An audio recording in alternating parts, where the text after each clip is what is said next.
Good governance adds normative and evaluative attributes to the process of governing. Normative and evaluative. Normative मतलब हो गया ideals, हो गया ना, normative norms, ठीक है. तो गुड गवर्नेंस हम लोग डिस्कस किए थे. गुड गवर्नेंस, पहले गवर्नेंस था. Governance is the process for the exercise of authority by various institutions in furtherance of some cause. If the institutions exercise their authority in a way and manner that leads to a qualitative change or improvement or transformational change, point clear, in the day-to-day life of the people, accomplishment of social justice, economic justice, political justice, welfare, development, or we say that there is a good governance. So there are different perspectives on good governance, but generally they converge at one point. What will be the perspective? Good governance from the point of view of law, good governance from the point of view of distributive justice. Getting a point? Good governance from the point of view of democracy or something. Efficient and effective enforcement of law is one of the defining characteristics of good governance. किसी lawyer से अगर पूछोगे तो focus constitution law पे होगा. किसी economist से पूछोगे गुड गवर्नेंस तो होगा the most efficient and prudent judicious exploitation of total available resources. ठीक है. किसी समाजवादी से पूछ लोगे तो बोलेंगे सब ठीक है लेकिन distributive justice, to what extent you have been able to breach the gap between rich and poor. समझ में आया क्या? ये सब चीजें, पोटेंशियल ग्रोथ, एक्चुअल ग्रोथ, दोनों के बीच का कई तरह से रास्ते हैं देखने के. तो गुड गवर्नेंस में जो गुड है वो रिलेटिव एक्सप्रेशन है. गवर्नेंस जो है governing, government in action is governance. Government in action is governance, but because of that action, ठीक है, what kind of consequences this action has led to. Government in action is governance. To what extent that governance, that action has led to a positive change or improvement in the quality of life of people, then we can decide whether it is good or not so good or it is bad. And who decide it? More than anything, the society, the beneficiaries. Let the people and citizenry to decide whether the governance was good or not. Then society applies its own set of criterions to judge whether things are right or things are good or bad. And then criterions which the society apply to judge whether the governance is good or not so good. क्या नहीं समझ में आया? ठीक है. That is also subject to change from time to time. As the society evolves over a period of time, people become more educated, they become more aware. ठीक है. They become aware of what is government, what is governance, what is democracy, our rights and duties, and what is the authority of the government, what is their responsibility, and accordingly the society, thanks to its rising aspirations and the needs, and gradual changes which take place in the value system here and there, then the changes do also take place in terms of criterions that society apply to judge whether the governance is good or bad, and the extent to which the government has been able to meet such requirements of society, aspirations of society. Then among several other factors, you can safely say that good governance is there. Point clear? So criterions for the good governance, it keep changing from time to time. इसलिए नहीं कि हर day to day basis पे हर साल पे हो रहा है change. ठीक है. अब इस पे क्वेश्चंस पे आ जाओ. क्वेश्चन पे गुड गवर्नेंस के तो बहुत सारे क्राइटेरियंस होंगे, हम लोग डिस्कस किए थे गुड गवर्नेंस में. इन द कॉन्टेक्स्ट ऑफ ये हम लोग डिस्कस किए, जरूरी नहीं कि good governance and democracy would converge. Sometimes there can be good governance without democracy, because that good governance conforms to all the criterions of efficient utilization of resources or justice. Monarchy में भी हो सकता है. But in contemporary times, in the contemporary world, when most of the countries are democratic countries and the well-established idea that good governance, it is just not enough to make efficient utilization of resources or to provide goods and services to society. Self-governance is also such an important thing. Self-governance is a very much important thing. In the name of good governance, self-governance cannot be compromised, because one of the important attributes of good governance is, in contemporary times, thanks to the wide acceptance of democratic values, that one of the important attributes of good governance is that people should decide the what, how and why of governance, public participation, public accountability. It is just not enough to provide goods and services. Governments need to conform to the requirement of legitimacy, openness, participation, accountability. In the actions of the governmental institutions, you see that honesty, integrity, you see that objectivity, impartiality, that dynamism, rationality, that reliability. कितने सारे criterions हैं. क्या नहीं समझे? Good governance जब कहीं पे आता है, देखो इसमें अब स्लाइड को पढ़ो, देखो क्लियर हो जाएगा ये. Good governance adds normative and evaluative attributes to the process of governing. The process of governing.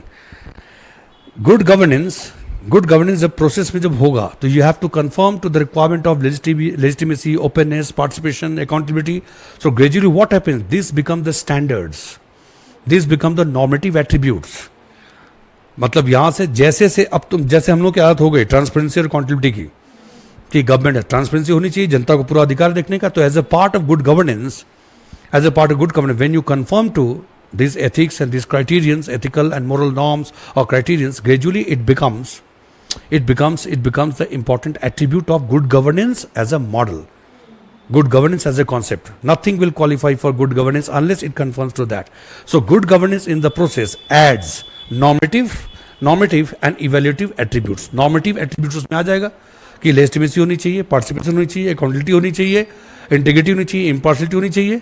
Normative evaluative attribute भी होना चाहिए. From time to time you evaluate, ठीक है, you collect feedback from the society, then you collect inputs from civil society or media. You closely watch and you take seriously the comments which are made by the judicial authorities or judiciary. Point clear? So good governance makes some kind of addition, some normative. It adds normative and evaluative attributes to the process of governing. अब एकदम देखो, एकदम simple. Good governance aids normative and evaluative attributes. Normative यानी कई सारे idealistic values होंगे, ideals. Evaluative attributes to the process of governing. Process of governing देखो, अभी प्रोसेस ऑफ गवर्नेंस में सारी चीज आ गई ना, पब्लिक पार्टिसिपेशन. जैसे जैसे गुड गवर्नेंस हम लोग आगे बढ़ते जाएंगे, वो चीजें गुड गवर्नेंस का जो पूरा मॉडल है उसके अंदर वो चीजें आ जाएंगी. अब भविष्य में तुम कभी गुड गवर्नेंस का कोई मॉडल देख पाओगे आने वाले भविष्य में जिसमें ट्रांसपेरेंसी नहीं हो, जिसमें पब्लिक पार्टिसिपेशन नहीं हो, जिसमें अकाउंटेबिलिटी नहीं हो? क्या हो नहीं सकता. अभी वक्फ बोर्ड बिल का मामला जो है, तुम देखो, पब्लिक ओपिनियन को इनवाइट किया गया, सब लोगों ने मेल लिखा. वो अलग बात है कि उसमें ही फर्जीवाड़ा हो गया है, अभी उसकी जांच चल रही है, ठीक है.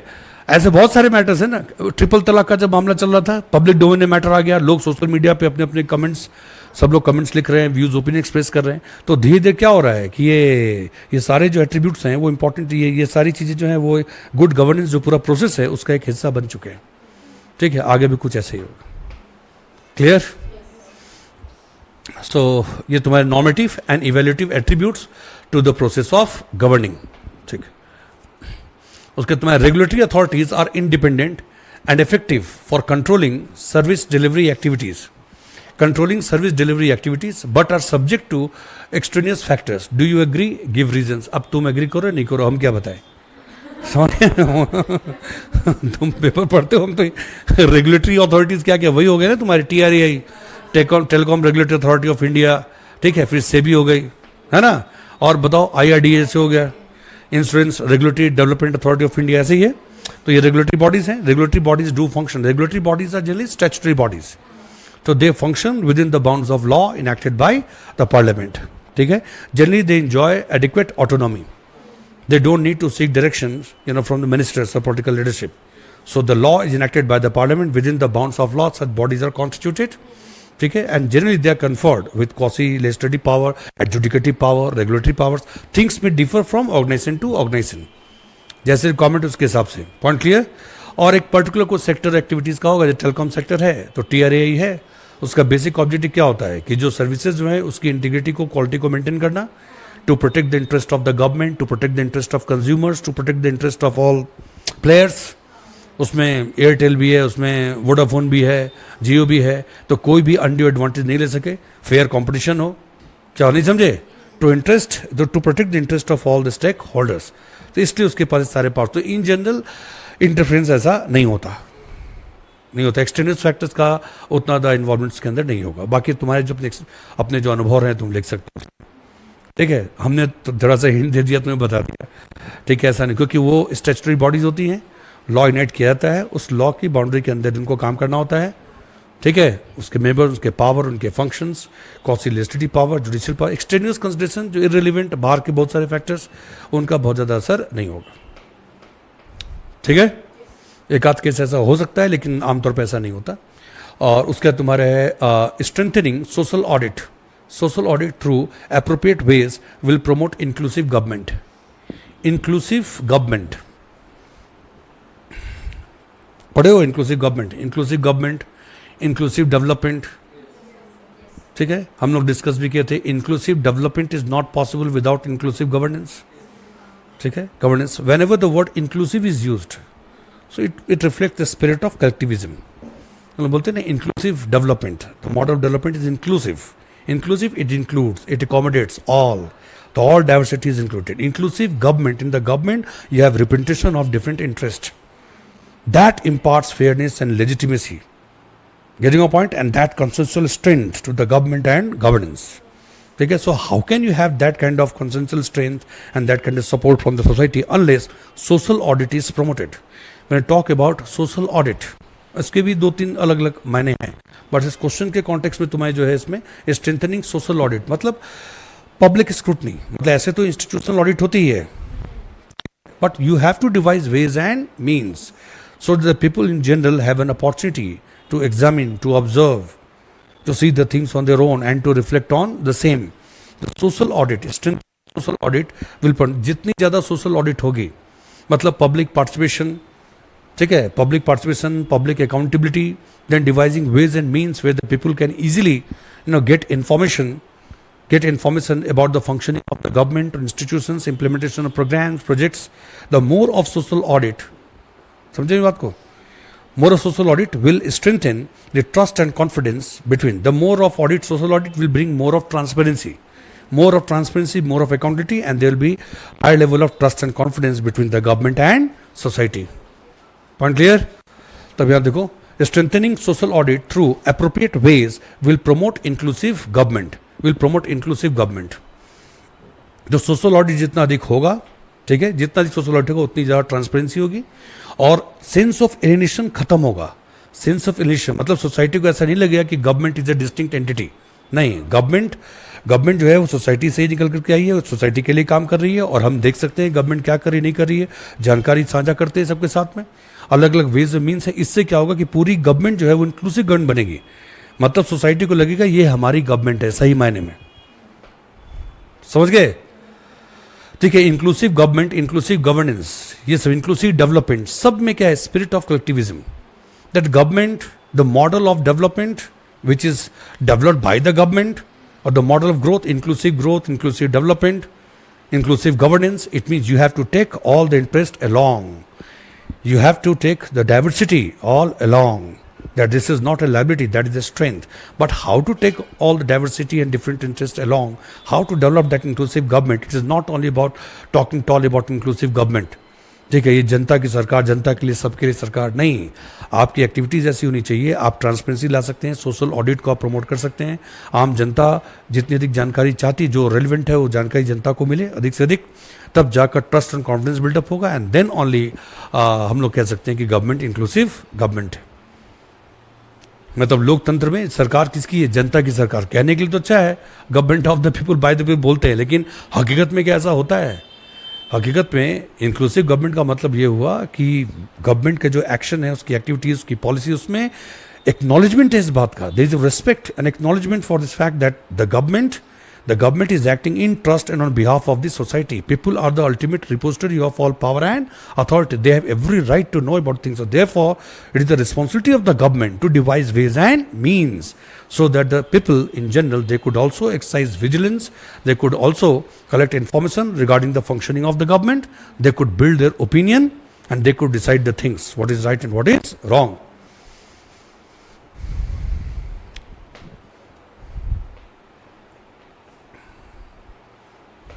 ठीक है, और नैरो सेंस पे किसी प्रोजेक्ट के लिए यूज करते हैं सोशल ऑडिट, तो उसका मतलब होता है कि इस प्रोजेक्ट का इम्पैक्ट उस सोसाइटी पर क्या होगा, सोसाइटी की नीड्स पे क्या होगा। सोशल ऑडिट वैसे भी यूज करते हैं नैरो सेंस में, नहीं समझे? जैसे एनवायरमेंटल ऑडिट नहीं होता है, एनवायरमेंट से रिलेटेड जो होता है, ठीक है, सोशल ऑडिट, एनवायरमेंट ऑडिट, इसमें मतलब किसी प्रोजेक्ट का क्या असर पड़ेगा, तो अलग चीज़ होगी। यहाँ पर लार्जर कॉन्टेक्स्ट में हो रहा है।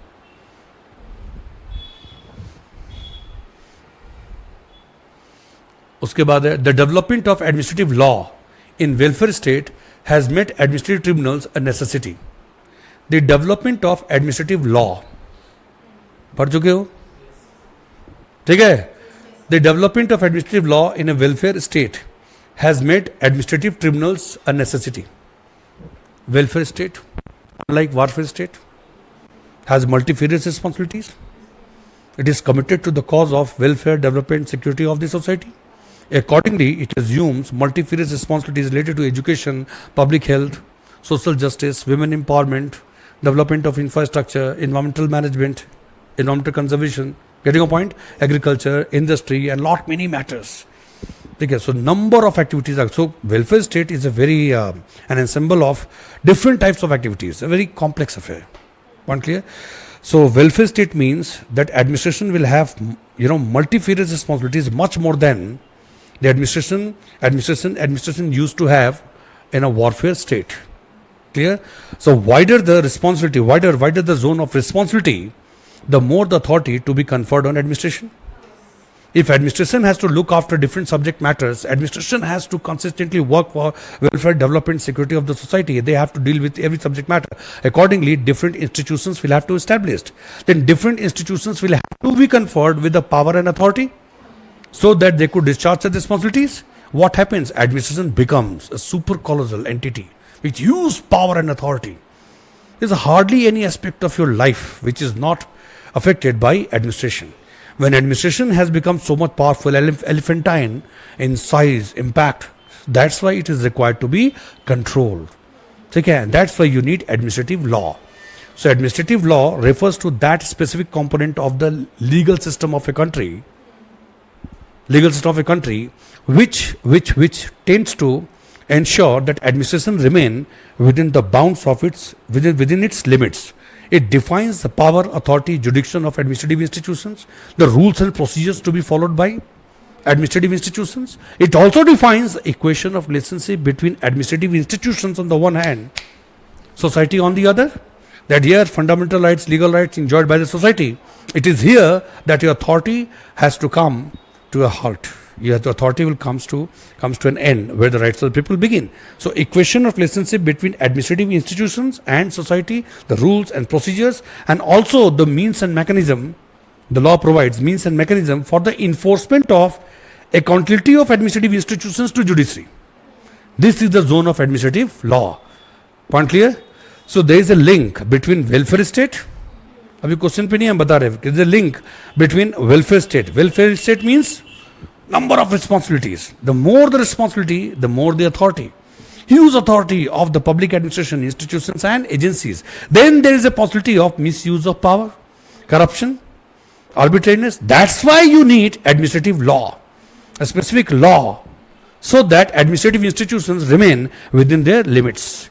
The administrative law has grown leaps and bounds all over the world. It has to do with the consistently expanding scope of activities of administration and the necessity which was felt by the government and society to keep this elephant under control.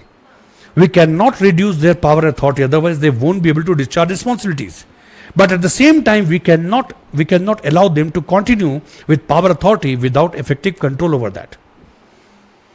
So administrative law is something which has been devised to strike fine balance between the necessity to give adequate power and authority to administrative institutions so that they could discharge their responsibilities, and on the other hand to ensure that such authority is used only for welfare, development, security of the society. Such authority is not misused to the detriment of public interest. The balance between these two needs is struck by what? Administrative law. Clear link है? अब जैसे इसको पढ़ो. The development of administrative law in welfare state has made administrative tribunals a necessity. अब बचा क्या तुम्हारे? Administrative tribunals a necessity. जब एडमिनिस्ट्रेशन की रिस्पॉन्सिबिलिटी जितनी अधिक हो जाएगी, एडमिनिस्ट्रेशन के पावर जितने अधिक हो जाएंगे, फिर एडमिनिस्ट्रेशन और जनता के बीच जो इक्वेशन रिलेशनशिप है वो भी कॉम्प्लेक्स होगा. उनके भी राइट्स हैं, तुम्हारी भी अथॉरिटी है, तो कई तरह के डिस्प्यूट्स आ सकते हैं. सो उस डिस्प्यूट के सेटलमेंट के लिए, दैट डिस्प्यूट में be very much technical in nature, ठीक है, उस डिस्प्यूट के सेटलमेंट के लिए you can not afford to depend on the regular judiciary. The regular judiciary, supreme court, high court, मेरी बात समझ गए, ordinary courts of law, they may not have so much of time, they lack that much of time and they lack very often the deep technical knowledge of that subject matter, ठीक है, to adjudicate the disputes. That's why administrative tribunals have kept on increasing. So when society was simple, government was simple. When government, when then the instead of warfare state, you have come up with a welfare state. You have huge responsibilities, the huge responsibility, huge authority. Then a question of relationship between administration and society too has become very much complex. Rights, obligation, duties, power, authority, jurisdiction. Lot many problems would arise, and for the adjudication of disputes, it means it has led to increase in the number of administrative tribunals and the responsibilities of administrative tribunals. हम तुम्हें background बता दिए और ये बता दिए administration में tribunals discuss किए थे कि tribunals are statutory body conferred with quasi judicial authority. ठीक है, tribunals are established under the law enacted by the parliament. ये था ना statutory body to adjudicate disputes generally of technical nature. ठीक है, those disputes regarding which the ordinary courts of law may not have that much of technical knowledge and they may not have so much of time. That's why established tribunals. Consistently increasing number of tribunals has to do a lot with an increasing complexity of contemporary society. And that complexity increasing. Why? Because operational domain of public administration is undergoing more and more expansion. समझ में आ रहा है? नहीं समझ में आ रहा है? ठीक है. So administrative law, welfare state का असर होगा एडमिनिस्ट्रेशन पे. Administration will lead to more of administrative law. ठीक है. And administrative law, उस लॉ के अंदर काम करना है एडमिनिस्ट्रेशन को. कई तरह के डिस्प्यूट्स वगैरह होंगे, उसके लिए फिर तुम्हें चाहिए एडमिनिस्ट्रेटिव ट्रिब्यूनल्स. ये लिंक स्टैब्लिश हो गया. Development of administrative law in welfare state has made administrative tribunals a necessity. Administrative law बहुत ज़्यादा बढ़ गया है, बहुत ज़्यादा. और ये सिंपल सा एकदम इक्वेशन है कि जैसे से एडमिनिस्ट्रेशन की रिस्पॉन्सिबिलिटी बढ़ेगी, उसका आकार बढ़ेगा, स्ट्रक्चर, पावर, फंक्शंस बढ़ते चले जाएंगे, तो you need administrative law to keep it within limits. और एडमिनिस्ट्रेटिव लॉ अगर है, नहीं समझे मेरी बात, लॉ तो है तो सब लॉ के अनुसार फिर इन्फोर्स भी तो होना चाहिए. लॉ के अंदर पूरे एडमिनिस्ट्रेशन को काम करना है, तो जहां भी डिवीजन होगा, जहां भी कोई दिक्कतें आएगी, फिर डिस्प्यूट्स होगा, कॉन्फ्लिक्ट होंगे, rights, duties, obligations, power, authority, jurisdiction को लेकर के. So that's why you need administrative tribunal. So there is a link between expansion in administrative law, zone of administrative law and increasing number of tribunals. क्या नहीं समझ में आया? ये सब पढ़ा चुके हैं तुम्हें? ठीक है, अभी तक तो ऐसे ही चल रहा है.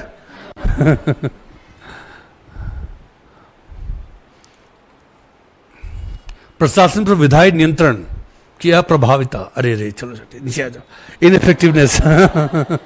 इनएफेक्टिवनेस of legislative control over administration can stem from various factors. Hence, in ensuring effectiveness, a comprehensive approach is the need of the hour. Discussed. ये तुम्हें पढ़ना था अकाउंटेबिलिटी एंड कंट्रोल. अब तुम्हें याद आ रहा है? वो डायग्राम याद करो. क्या किए थे हम? Administrative law, administrative tribunal, accountability and control, सबको हमने दिखाया था एक एलिफेंट में. एलिफेंट याद आ रहा है? एक एलिफेंट, ये तुम्हारा पब्लिक एडमिनिस्ट्रेशन. एलिफेंट क्यों हो गया? पहले वो बहुत साधारण सा जानवर हुआ करता था, ये था ना ये. ठीक है, उसके लिमिटेड पावर अथॉरिटी थे. तो एक बार रिकॉल कर लो, हमने कहा था कि उसके लिमिटेड पावर अथॉरिटी है, वॉरफेयर स्टेट है ना ये. तो रेवेन्यू कलेक्शन, वॉर मैनेजमेंट, ये सब था ना काम, 2-3-4 काम ऐसे. धीरे धीरे सोसाइटी जैसे से इवॉल्व करती गई, तो वो एडमिनिस्ट्रेशन जो छोटा था वो एडमिनिस्ट्रेशन हो गया बहुत बड़ा. चलो नहीं समझे क्या क्या हुआ होगा? तुम्हारे वॉरफेयर स्टेट से आ गए वेलफेयर स्टेट में, मोनार्की से आ गए डेमोक्रेसी में आ गए, अग्रेन सोसाइटी से आ गए इस सोसाइटी में आ गए. ठीक है, एक सोसाइटी ऐसी थी जिसमें साइंटिफिक टेक्नोलॉजिकल डेवलपमेंट बहुत नहीं था. आज जो क्या modern the scientific and technological development, इन सब की वजह से society has become very much complex. और एडमिनिस्ट्रेशन जो है उसकी प्रायोरिटीज भी चेंज हो गई, वॉरफेयर से वेलफेयर स्टेट. इससे क्या हुआ कि बहुत सारी रिस्पॉन्सिबिलिटी स्टेट की हो गई और उसका पूरा बर्डन किस पर पड़ा? एलिफेंट पे, पब्लिक एडमिनिस्ट्रेशन पे. और पब्लिक एडमिनिस्ट्रेशन पे तुम जितना ज़्यादा बर्डन डालते जाओगे, ये भी काम आपको करना है ना. और सोशल जस्टिस पे, विमेन एम्पावरमेंट पे, चाइल्ड डेवलपमेंट पे, एग्रीकल्चर, इरिगेशन, नहीं समझे कहते ना हम लोग. और क्या कहता है? पब्लिक हेल्थ, एजुकेशन, इंफ्रास्ट्रक्चर, जैसे. तो जैसे जैसे तुम रिस्पॉन्सिबिलिटी देते जाओगे वैसे वैसे उसकी अथॉरिटी भी, तो इंस्टीट्यूशंस का आकार भी बढ़ता जाएगा, उसकी अथॉरिटी भी बढ़ती चली जा रही है, क्योंकि रिस्पॉन्सिबिलिटी बढ़ रही है. तो अथॉरिटी और फिर इंस्टीट्यूशंस. तो कॉम्प्लेक्स स्ट्रक्चरल डिफरेंशिएशन, याद आ रहा है? स्ट्रक्चर एंड फंक्शनल डिफरेंशिएशन, अलग अलग institutions to provide different kinds of, to carry out different kinds of activities, different kinds of functions. याद है? ठीक है. अच्छा एक बार फिर से आओ उधर। इनइफेक्टिवनेस of legislative control over administration. अभी हम लोग सिर्फ उस पे आए, बेस पे। अब हमने क्या कहा कि एलिफेंट इतना पावरफुल हो गया कि तुमने उसको इतनी सारी जिम्मेदारी दे दी। अब अगर तुमने कंट्रोल नहीं किया, उसके पैर पे अगर चेन अगर नहीं डाला, एलिफेंट के गले में चेन थोड़ा सा नहीं डाला, कंट्रोल नहीं किया, तो ये it will trample over the rights of people. तो इतना भारी है पब्लिक एडमिनिस्ट्रेशन, इतने पावर तुमने दे रखे हैं कि जिस बच्चे का भी जन्म नहीं हुआ है वो भी एडमिनिस्ट्रेशन के इम्पैक्ट में है, समझ गए? और जिसकी मृत्यु हो चुकी है, शरीर जा चुका है, आत्मा कहीं भटक रही होगी, अभी भी एडमिनिस्ट्रेशन के कंट्रोल में है। डेथ सर्टिफिकेट लेना होगा, 50 तरह की चीजें हैं, ठीक है? मतलब उसकी मृत्यु के बाद भी उसकी रेपुटेशन की रक्षा करेगा, ठीक है? कई तरह की चीजें होंगी। तो before birth and after death administration कितना पावरफुल है। इतने पावरफुल एडमिनिस्ट्रेशन को केवल एक ऊपर माहौत बैठा के तुम कंट्रोल नहीं कर सकते। उस एडमिनिस्ट्रेशन को केवल एग्जीक्यूटिव ऊपर एक तुम्हारे कैबिनेट है, पॉलिटिकल इंस्टीट्यूशन। अब यूनियन गवर्नमेंट का एग्जांपल लो, स्टेट पे भी एप्लीकेबल होगा, ठीक है?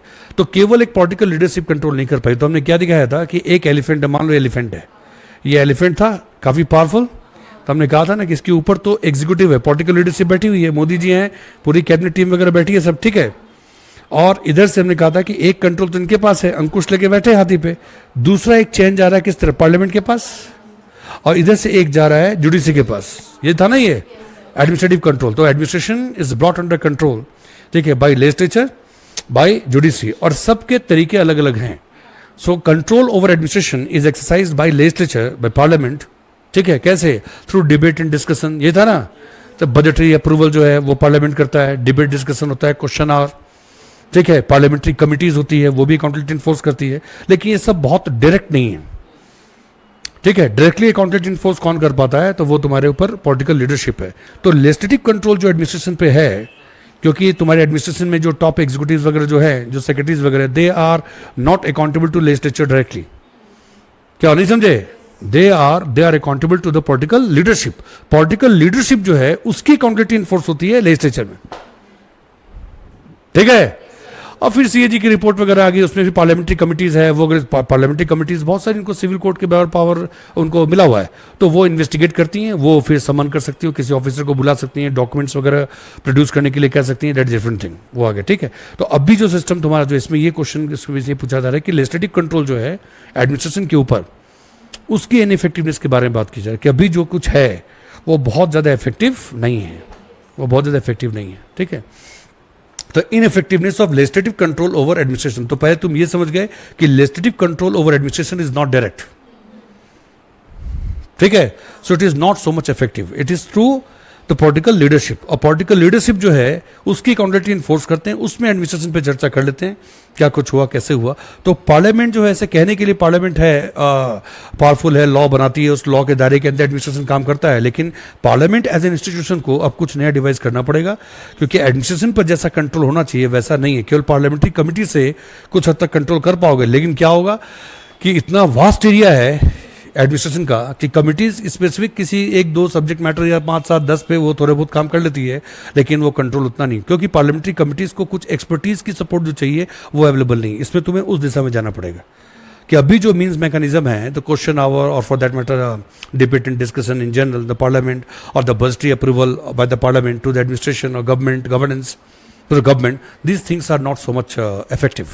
Parliamentary committees are there to investigate the various subject matters, acts of commission on the part of administration, but they are not so much effective. Parliamentary committees, उसको भी support चाहिए expertise की। तो एक comprehensive approach क्या होगा?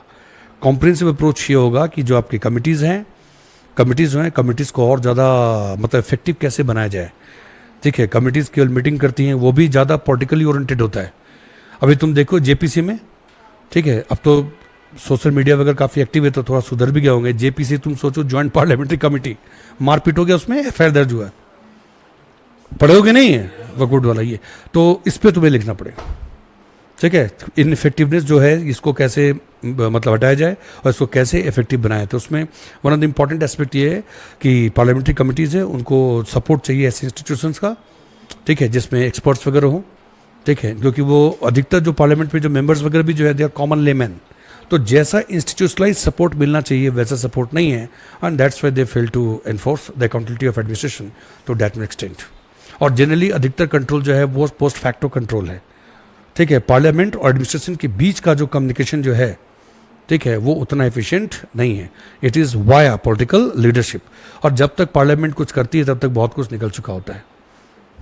समझ में आया? इस दिशा में तुम्हें सोचना है. Ineffectiveness of legislative control over administration can stem from various factors. Parliament के पास टाइम नहीं है, पार्लियामेंट के पास टेक्निकल नॉलेज जो है उसकी कमी है. ठीक है, पार्लियामेंट्री कमिटीज़ जो है कई बार उनका एक्शंस पॉलिटिकली मोटिवेटेड होता है. तय ही होता है कि कुछ मेंबर्स ऐसा करेंगे, कुछ मेंबर्स वैसा करेंगे. ठीक है, तो इस समय बदलाव की ज़रूरत है. ठीक है, उसके बाद तुम्हारे effective comprehensive approach is the need of the hour. उसके बाद तुम्हारे ERG theory of motivation. ERG theory of motivation attempts to reconceptualize the theory of hierarchy of needs. Hierarchy of needs Maslow's theory. तो ERG theory जो है ये जो इसकी improvement है, इसके ऊपर इम्प्रूवमेंट मतलब वापस को रिकॉन्स्टिट्यूट किया गया. मास्लो की theory तुम लोग पढ़े हो, हायरार्की ऑफ नीड्स. उसमें क्या था कि उसमें बताया गया था human beings have a tendency to pursue their needs in hierarchical fashion. ठीक है, सो डिफरेंट कैटेगरीज है, नीड्स के अलग अलग कैटेगरीज हैं विच इज हायरार्किकली ऑर्गेनाइज्ड. ठीक है, उसका एजम्पशन ये है कि unless a lower order need is satisfied, ठीक है, people in general do not long for the higher order needs. और उसमें ऑर्डर क्या था? उसमें ये था ना कि सबसे पहले बायोलॉजिकल नीड्स था, बेसिक नीड्स, बायोलॉजिकल नीड्स, फिर था सिक्योरिटी नीड्स, ये था ना, फिर सोशल नीड्स, फिर सेल्फ एस्टीम, सेल्फ एक्चुअलाइजेशन, ये था. तो ERG जो थियरी है, ERG थियरी ऑफ मोटिवेशन, ये तुम्हारे ERG थियरी जो है एक तरह से उसने क्या किया कि जैसे मॉस्लो की थियरी है उस पर एक तरह का इंप्रूवमेंट है. मतलब उसमें E जो वर्ड है, E है एग्जिस्टेंशियल नीड्स, एग्जिस्टेंस. R जो है रिलेटेडनेस, ठीक है, और G जो है वो ग्रोथ. एग्जिस्टेंस, रिलेटेडनेस और ग्रोथ. ठीक है, तुम अगर ऐसे देखोगे तो जो बायोलॉजिकल नीड्स हैं वो हो गए एग्जिस्टेंस में. तो ERG theory of motivation, it has got widespread acceptance all over the world. It differs from Maslow's theory of needs. Maslow's theory of needs is a hierarchy of needs, but ERG, the three words stands for existence or relatedness and then growth. So these three letters stands for three needs. So it is a kind of reconstruction or a kind of more composite and cohesive, more composite expression of the hierarchy of needs. So broadly, this theory assumes that broadly human beings, they pursue, or members of the organization, they pursue their needs not in hierarchical fashion, but three broader needs are: the one which is related to existence, the other which is the next one which is related to relatedness. So existence, it corresponds to biological needs of Maslow, and relatedness corresponds to social needs of Maslow. Okay, and the growth centric needs, it is related to self actualization. So instead of going for all the 5 stages, 5 है ना कि 6 है, कितने हैं? 5 stages, 3 stages की बात करें, 3. So it has been compressed. It's the more summarized expression of hierarchy of needs of Maslow. And then one more thing, that it differs from Maslow's theory in one respect, that in Maslow's theory it was assumed that we pursue our needs in hierarchical fashion. Unless the lower order need is satisfied, higher order needs will not motivate you. But ERG theory believes that no, this is not the way. ERG theory suggests that actually we pursue all the needs simultaneously. Okay, and this theory is more proximate to the contemporary research. Okay, contemporary research done by the behavioralists that suggests that human beings are very complex beings. Maslow's theory is very much rigid, and it lacks that flexibility and resilience. That human beings pursue their needs not in a very rigid framework. First of all, this order needs satisfied, then only you will go for the security needs, and only if security needs are satisfied, then you go for satisfaction is subjective. हम लोग discuss किए थे नहीं है. Satisfaction is subjective and it does not always conform to reality, because human beings very often pursue more than one needs at one go. So those who are working on the factory floor, you cannot say they are pursuing only basic needs. Yes, that may be a priority. Okay, but side by side they also pursue their social needs. Point is clear? So ERG theory of motivation, it compresses the Maslow's hierarchy of needs into 3 needs only: existential needs, take a relatedness, that is social needs. So first of all we think of existence, to survive, the very basic needs.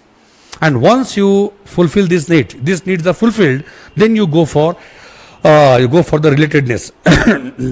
That is social needs. You would like to connect with the people, okay, to influence them, to get them influence, and you develop a sense of security, and that also gives you a sense of high self-esteem that you are a part of the bigger group and organization, and you are respected a lot by the society, something like this kind of social needs. And thereafter, once these needs are fulfilled, you go for the self-actualization, the growth.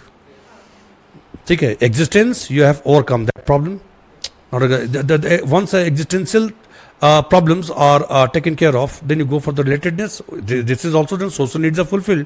Then you go for the inner journey. That what is the meaning of life? You would like to give expression to what you want with and you wanted to do, but you could not pursue for one of the reasons. Self-actualization. Actualization, the process that provides for the expression of your innermost fiber of your soul or your needs. बहुत सारे के definition अलग अलग है, हम पढ़ना नहीं चाहते उसमें, ठीक है. फिलहाल अभी क्वेश्चन और बहुत सारे, समझ गए बात को? कहीं ज्यादा दिल पे आ गया तो चले. तो समझ गए, ERG थियरी मोटिवेशन, ये जस्ट एक कह सकते हो कि वो उसको वापस कंप्रेस कर दिया और बेटर एक्सप्रेशन है ये. उसमें 3 नीड्स के बारे में बताया गया, 3. तो और इसका एक मेजर डिफरेंस का ये है कि एक तो इसने कंप्रेस कर दिया हायरार्की ऑफ नीड्स को, और हायरार्की को नहीं मानता. इसका कंसर्न ये है कि we pursue this needs simultaneously. और ये सिस्टम थियरी का जो फीचर है, सिस्टम थियरी में भी था कि जैसे ह्यूमन बींग्स और society, biological needs, social needs, उसमें तक human beings are complex beings, ठीक है. They are capable of pursuing multiple goals at one go. वो था ना उसमें physical system and biological system theory पढ़े थे हम लोग, ठीक है. In contraposition to mechanical system, physical system, biological system are capable of pursuing multiple goals.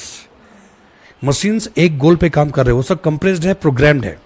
But human beings can pursue more than one thing at one go. So even if you are pursuing your existential needs, you pursue your social needs and other needs as well. Multiple goals.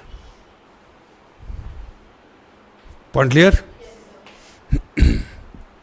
उसके बाद है वैज्ञानिक प्रबंधन. Scientific management and human relation theory are two distinct approaches for improving efficiency and production. Explain. Simple है. Scientific management and human relation theory are two distinct approaches for improving efficiency and production. Scientific management theory focuses more on the structural dimension and aspect of the organization, the non-human component of the organization. Okay? And human relation theory focuses more on the human and social component of the organization. Point clear? And both of them follow two different paths to accomplish and to achieve efficiency in the organization. Okay? So scientific management theory focuses more on the structural aspect, technique, method, tool, technique, process. So scientific management focuses more on skill, and human relation theory focuses more on will. ये था ना? Scientific management theory, it assumes that human beings are economic being, and human relation theory, it assumes that human beings are social being. They are required to be controlled. Things are required to be imposed from above. No. Human theory says that we can bring desirable changes in the nature of human being. Point clear? And we can train them for self-governance. Point clear? You can motivate them by economic incentive. You can motivate them by social incentive. So they are two different approaches. Scientific management theory would say that suggests that human behavior is replete with unpredictability and uncertainty. So therefore, we should design the structure of organization, rules, method, technique, process. Things should be designed in such a way that it leaves little scope or almost no scope for the expression of human infirmities. Point is clear? The scientific management theory, it does not leave much to the discussion of human being. Things are controlled and regulated. The structure, method, technique, process, rules, regulations. You go for the standardization of tool, technique, method and process, then rules within the bounds of which human behavior is taken care of. You try to elicit the desirable action from the human beings, but nobody is allowed to go beyond that rigid set of rules and regulation. And human relation theory, and in this way they try to achieve efficiency. They think that by bringing things under some kind of discipline, regularity and certainty, we can achieve high level of efficiency. Point clear? On the other hand, human relation theory is based on the idea that no, human beings are dynamic beings and there's a limit beyond which they cannot be controlled like machine.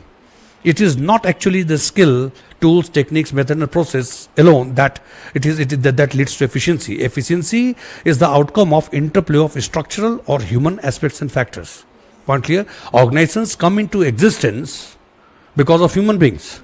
These are run by human beings. Organizations come to an end because of one of the actions of human beings. And how can you keep human beings, human factor, human behavior, are getting a point? Or the social content of the organization, how can you keep it aside to develop science of management?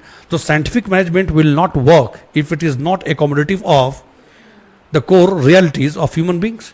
So instead of focusing so much on it, is not against structure, but humanism theory focuses more on the human behavior relationship. You need to understand, examine the dynamics of human behavior, human relationship, understanding the dynamics of human behavior and relationship, and accordingly you should develop the structure, method, technique, process, rules and regulations. Human beings are not an economic being. Human beings are not mechanical being. Okay. Organization success and failure depends on collective action of two or more human beings. They have a strong will. That will can overcome any kind of adversities. That sense of cohesiveness, the sense of belongingness to a common family. Are you getting a point? That social cohesiveness, that interpersonal relationship, that strength plays a very important role in achieving efficiency. Members of the organization should be made to feel that they are desirable. They are not like machines. Their social needs, their emotions are adequately taken care of. So managers or the superiors in the organization, they should be a good behaviorist. It is not enough that they are technically sound. They must have that human skill as well, that political skill as well. They must understand the dynamics of human behavior. Point clear? So you have a structural school of thought. जिसे हम discuss किए थे. So scientific management, if you take scientific management, it focuses more on developing science of management. And for that, and then it assumes that it is possible to design the structure, method, technique, process of the organization on the basis of research in such a way that it will leave little scope for any kind of feebleness of human being to find expression. But in the process, it ends up committing mistake. That in the short term you can achieve efficiency, but too much of rigidity and too much of control from above over a period of time can bring neurological disorder or behavioral complexity in the organization, and that will again translate itself into inefficiency and something much more than that. Humanism is not totally opposite against this kind of line of thinking, but it simply suggests that whatever structure that you design, it must be accommodative of, must be appreciative of the dynamics of human behavior and its realities. Informal interaction is bound to take place. Society will certainly come into existence.